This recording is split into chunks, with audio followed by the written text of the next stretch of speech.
Hello everybody and welcome back to my channel, or if you're new here, welcome. My name is Zoe and today we're going to do a look with the Nomad Fire and Ice palette. And I hear you think, Zoe, that's discontinued. Well, I have two reasons to use this palette. I bought it right before it got discontinued, so I haven't used it for the reason that it has been discontinued, but you know, at some point I need to start using it. And Nomad has a tendency of bringing discontinued palettes back every now and then, so maybe if this one is really great, I hopefully can tell you in some time that it's coming back. But also, I've been really eyeing some Nomad palettes that I want to buy, but I have a Nomad palette that I've never used before. So why not test out if I like the Nomad formula on the hand of this palette,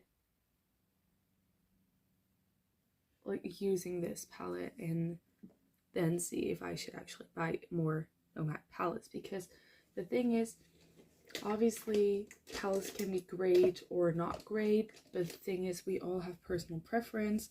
So something can be great for like a lot of people, but then for me it can be not as great. So that's why I just want to try the things out. So first I am going to use the shade Frig. I just used my Kaleidos activating primer. I do have to say that has a slight, as you could see, a slight beigey undertone, which might do something with the colors. I have had that more often. Obviously a white base picks up the colors right as they are, and a more colored base picks up the colors a little bit more with that like yellow beigey undertone, which I don't mind, but just so you know, that could be a factor in how this is applying. Okay, so I just used the shade Frig, and now I kind of want to, I haven't decided what I want to do at all. I kind of want to play with one of these three shades here. So I think I'm just going to make sort of a bluish base. So now I'm going to go into Njord. I probably am totally butchering these names, but it's this shade over here.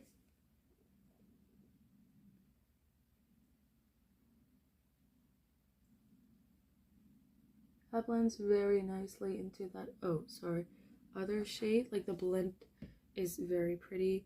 So I'm kind of daring to go into Odin, which is more of a grayish, almost green leaning shade. I'm just gonna blend that in as well. Oh, that got up quite high.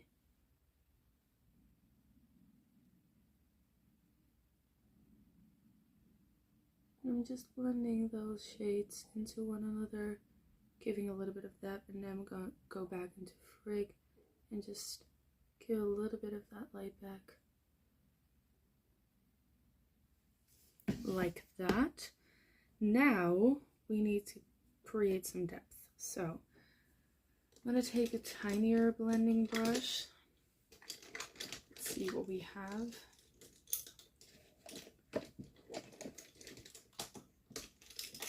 This one could be good. This is by Spectrum and it's the A12.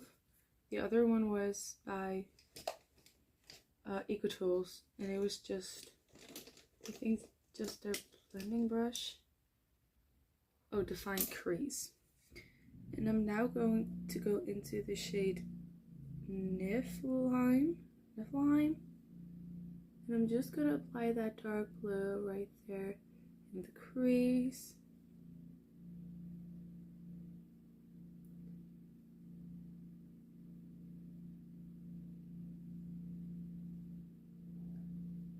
Okay, I do have to say what I really like about these eyeshadows is they are buildable, so it's not like a punch of blue in your face right immediately when you put it on, but you can definitely build it up to be a little bit stronger. And with these kind of shades, I kind of like that, especially if you don't want to have like a super intense smoky eye every time you use blue, because I think blue could also be a very like summery and fun kind of color, and like even just like true blue, like this is a little bit turquoise-ish, but even if you just use a true blue, I think you should totally be able to do that like for summer and stuff. If a eyeshadow is immediately like, super pigmented and heavy, it's hard to use darker blues for that kind of purpose.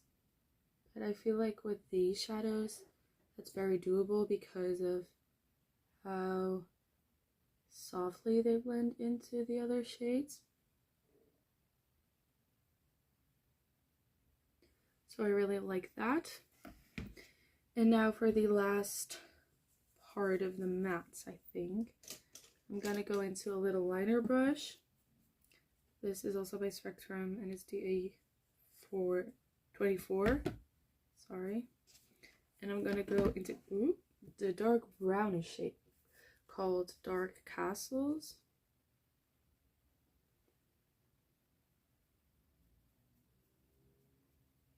And I'm just gonna apply that all over the upper lash line, but I am gonna blend it out in a sec, so it doesn't need to be too precise. I'm just like, I am putting it in a liner placement, but if it's not exactly where it should be, that's fine,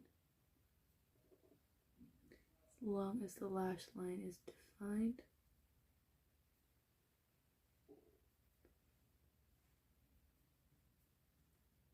Like that. And now I'm gonna take a, where do we have that? Oh, here, no. This one, my Spectrum A13. And I'm just gonna clean the brush off. And then I'm gonna take that same shape, but on this more fluffy brush, and I'm just gonna put that up even higher.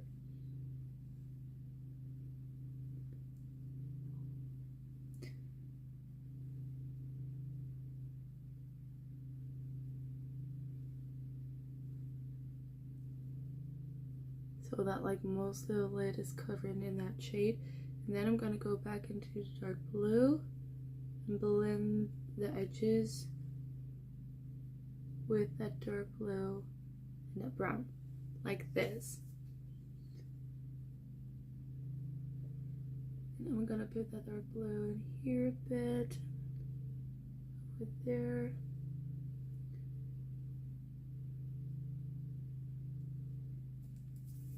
Okay. Talking about not a smoky eye. Wow, this is very smoky. But look at the blend. I'm sorry, but that is crazy good. Like, I didn't even blend too much, or like I didn't need to blend it like a crazy amount to get it to look good. Now let's see, what are we gonna put on the eyes? I'm kind of doubting between these four. What do we think could look cute? This obviously goes very well with the crease. This is like a little different. I don't think that one would work. This could work. You know what? I think I'm gonna go like the purple route. Should we put this on as a base? No, we should not. I'm gonna try something a little different. I'm gonna take my glitter primer by NYX, and I'm just gonna apply that on the lid, but also up a little higher.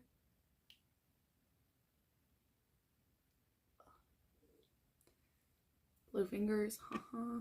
Let's clean off the fingers, and then I'm gonna go into that purple shade called Alpine. We're just gonna apply that all over.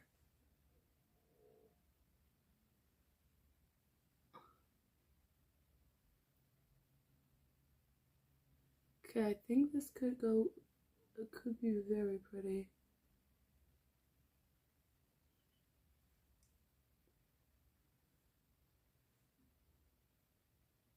And as of lately, I like to put my metallics up a little bit higher for the reason that because I have quite a deep set crease, if I don't put the metallics higher, they will end up there anyways.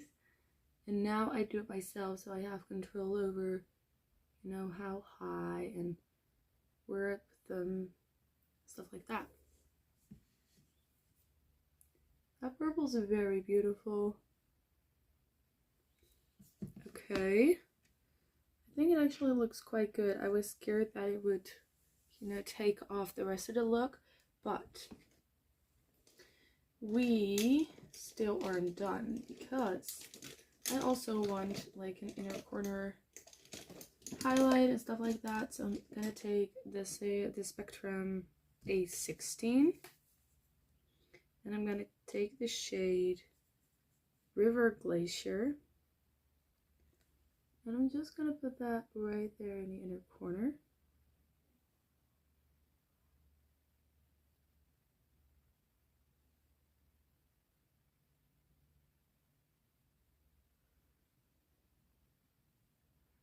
That is going to bring a little bit of that iciness back, as you can see. Also, I'm going to put it in the outer corner.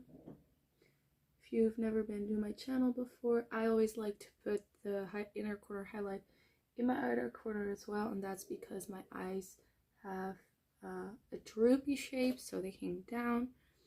And if I only do my inner corner, which I'm going to show you right now on this eye, which this eye is a little less droopy, so as you can see, it hangs down. So if you have droopy eyes, I really like this technique. I'm not telling you you should, but it's a very handy and nice technique to get the droopy shape of your eyes to be a little bit less out there, you know. So I'm taking that same like sheet and I'm just gonna put it in the outer corner the same way I'm putting it in the inner corner, and then like patting like the edges, as you can see. And what that does is it makes the eyes like lift up a bit at the outer edge as well as the inner edge. So you know, you want that light in your inner corner, but I also want that light in my outer corner. So often like the middle of my eye will be one of the darkest points, where most other people without this eye shape will do it the other way around. So this is what it looks like now. I'm gonna finish the rest of my makeup and I'll be back to tell you what my thoughts are. Okay, this is the finished makeup look, but I still wanted to do one more thing with the palette because I kind of wanted to do that dark blue as sort of a liner. Just a little bit, but to give it a little bit more, you know, like to frame my eyes a little bit more. So that is what I'm going to do right now.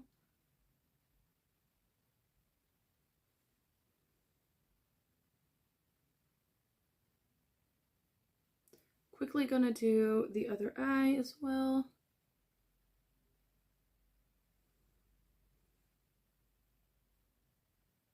I'm kind of more stamping it on than swiping it on because I just want the color to be there and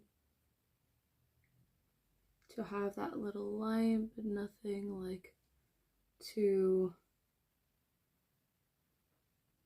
intense or you know, like straight. It's more so that we have a color framing the actual eye.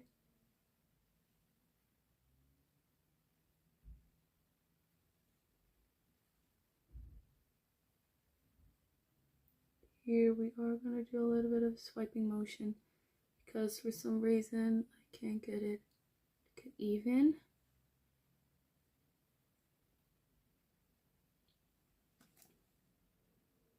And also I made it follow my lower lash line.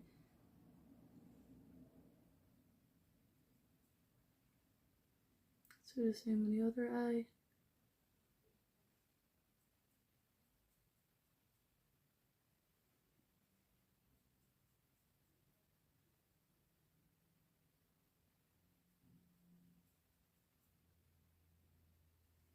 And now I'm going to go back into that purple and kind of just pat that over the center, because on this eye it kind of blends into that shade, and on the other eye it kind of doesn't want to do that. So I'm going to help it a little and put it like this. And then the excess I'm going to put a little bit on the lower lash line. Why? Not because I like it so much, but because I spilled my lower lash line on this side anyway, so let's at least make it even then.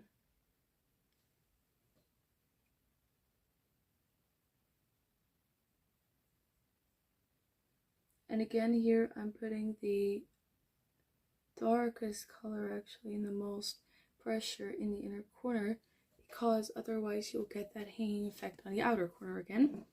So let's put on some mascara, and then the look is done. And while I'm putting on mascara, I kind of want to tell you already what I think about this palette. I think the mattes blend beautifully. If you like mattes that kind of pack on and do not blend into one another, but just like pack onto one another, I don't know if this is a palette for you. Obviously I didn't use the oranges with the blues or anything like that to see how those mix, but it is blending into one another, which I love. I love looks like that. Most of the time that's what I'm exactly what I'm going for, so I think that's great. I think the palette has a beautiful cohesion that I wasn't able to see at the very beginning.